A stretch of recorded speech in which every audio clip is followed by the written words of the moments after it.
അയ്യോ ആമിന അമൃത മറക്കല്ലേ സുഖം ഇട്ട് തന്നെ കുത്തണേ. നമ്മുടെ ചിഹ്നം ക്ലാസ് മറ്റേ എന്താണ് നമ്മുടെ ചെറുക്കനല്ലേ? മറക്കല്ലേ സുഖം ഇട്ട് തന്നെ കുത്തണേ. കുത്താം കഴിഞ്ഞാ ഓരോ ക്ലാസ് കിട്ടും. ഓക്കെ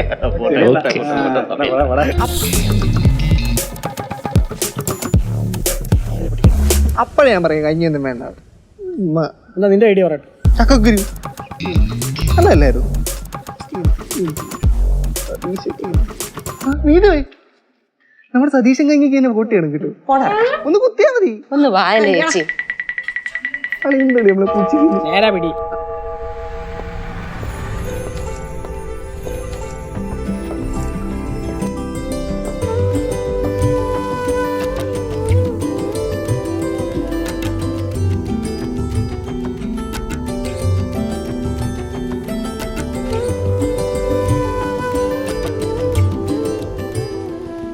ഇരുന്ന് എല്ലാവരും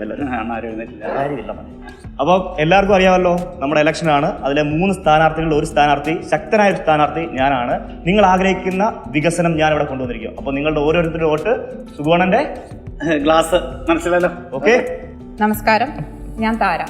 ഈ വരുന്ന 26-ാം തീയതി നടക്കുന്ന ഇലക്ഷൻ ഞാനും ഒരു സ്ഥാനാർത്ഥിയായ വിവരം നിങ്ങൾ അറിഞ്ഞു കാണുമല്ലോ. മറ്റുള്ളവർ നൽകുന്ന കപട വാഗ്ദാനങ്ങൾ പോലെയല്ല, നിങ്ങളോടൊപ്പം എന്താവശ്യങ്ങളും കണ്ടറിഞ്ഞ് ഞാൻ അവസാനം വരെ കൂടെ ഉണ്ടായിരിക്കും. നിങ്ങളുടെ വിലയേറിയ വോട്ടുകൾ എനിക്ക് നൽകി വിജയിപ്പിക്കണമെന്ന് ഞാൻ അഭ്യർത്ഥിക്കുന്നു. നന്ദി. ഭരണകൂടങ്ങളുടെ കൊടും ഭീകർക്കുള്ളിൽ ഒട്ടും അടിപതറാതെ നിൽക്കുന്ന ഞാനും എന്റെ അണ്ണനും രക്തസാക്ഷികളുടെ ചോരയും ധീരതയും ചേർന്ന ഒരു പാർട്ടിയുടെ അംഗമായ ഞാനും എന്റെ അണ്ണനും നിങ്ങളുടെ ഓരോ വോട്ടും ഞങ്ങൾക്ക് തന്നില്ല, അത് വെറും പാഴായിപ്പോ. അതുകൊണ്ട് നിങ്ങളുടെ ഓരോ വോട്ടും കഞ്ഞി സതീശന്. ചക്കക്കുരു വെച്ചാൽ നില ആളായ അപ്പഴേ പറഞ്ഞ ചക്കക്കുരു മതി. കഞ്ഞി വെറുതെ ഇത്ര വേസ്റ്റുള്ള ബെസ്റ്റ്. നാളെ കാലത്ത് എല്ലാവരും നോക്കുമ്പോൾ ഹോസ്റ്റലിന്റെ മുക്കിനും മൂലയ്ക്കും നമ്മുടെ പോസ്റ്റർ ഫ്ലെക്സ് തോരണത്തിനായിരുന്നു നീ നോക്കും. സുഗുണ ആ സതീശന് കൂട്ടണം നമ്മുടെ സ്റ്റീഫനായിട്ട് പഞ്ഞിക്കിടുന്നു. വാടാ.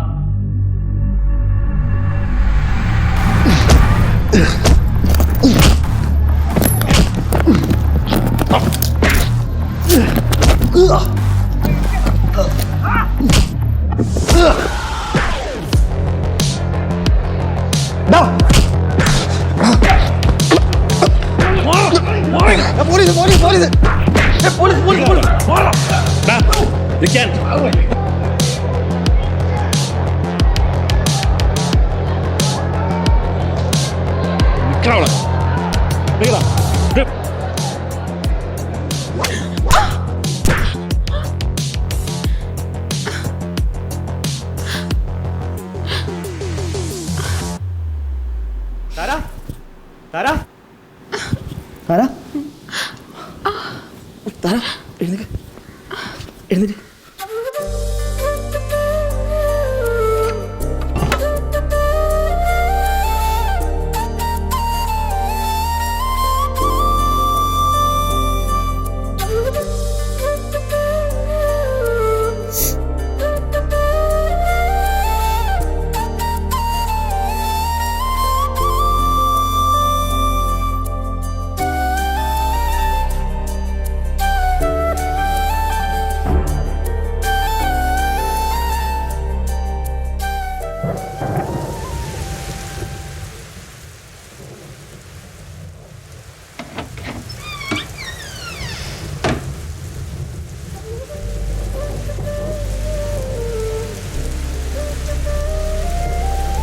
എന്നെ എന്തിനാ പോലീസുകാർ കയ്യിൽ നിന്ന് രക്ഷിച്ചേ? നീ എൻ്റെ ക്ലാസ്മേറ്റ് ആയിരുന്നു. അത്രയേ ഉള്ളൂ. അങ്ങനെയാണെങ്കിൽ ഫോണിൻ്റെ ഹോം സ്ക്രീനിൽ കൂട്ടുകാരുടെ ഗ്രൂപ്പ് ഫോട്ടോ അല്ലേ വെക്കേണ്ടത്? ഇതെൻ്റെ മാത്രമേ ഉള്ളൂ.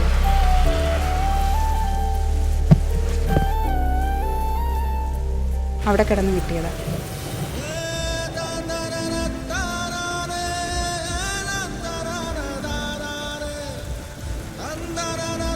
നാല് കൊല്ലം മുമ്പ് 10ാം ക്ലാസ് കഴിഞ്ഞ് +1 ചേർന്ന സമയത്ത് വീട്ടിലെ കഷ്ടപ്പാടുകൾക്കിടയിൽ സന്തോഷം തന്നത് സ്കൂളും സ്കൂളിലെ കൂട്ടുകാരും ഒക്കെ ആയിരുന്നു.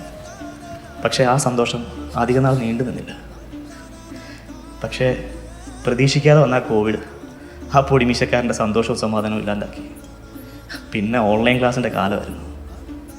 ഓൺലൈൻ ക്ലാസ് ഒട്ടും ഇഷ്ടമില്ലായിരുന്നു ആ പൊടിമീശക്കാരൻ്റെ മനസ്സിലേക്ക് ആ ഉണ്ടക്കണ്ണി കയറിക്കൂടി. പിന്നെ പിന്നെ അവൻ ആ ഓൺലൈൻ ക്ലാസ് ഇഷ്ടപ്പെട്ടു തുടങ്ങി. ഓൺലൈൻ ക്ലാസ്സിൽ എല്ലാവരെയും നേരത്തെ എത്തിയിരുന്ന പൊടിമീശക്കാരനെ അവളും ശ്രദ്ധിച്ചിരുന്നു. കോവിഡൊക്കെ മാറി എത്രയും പെട്ടെന്ന് അവനെ കാണാൻ പറ്റണേന്ന് അവൾ ആഗ്രഹിച്ചു. അങ്ങനെ 2 വർഷം കഴിഞ്ഞ് കോളേജിൽ ചെന്നപ്പം അവനും അവിടെ ഉണ്ടായിരിക്കണേ എന്ന് അവൾ ആഗ്രഹിച്ചു.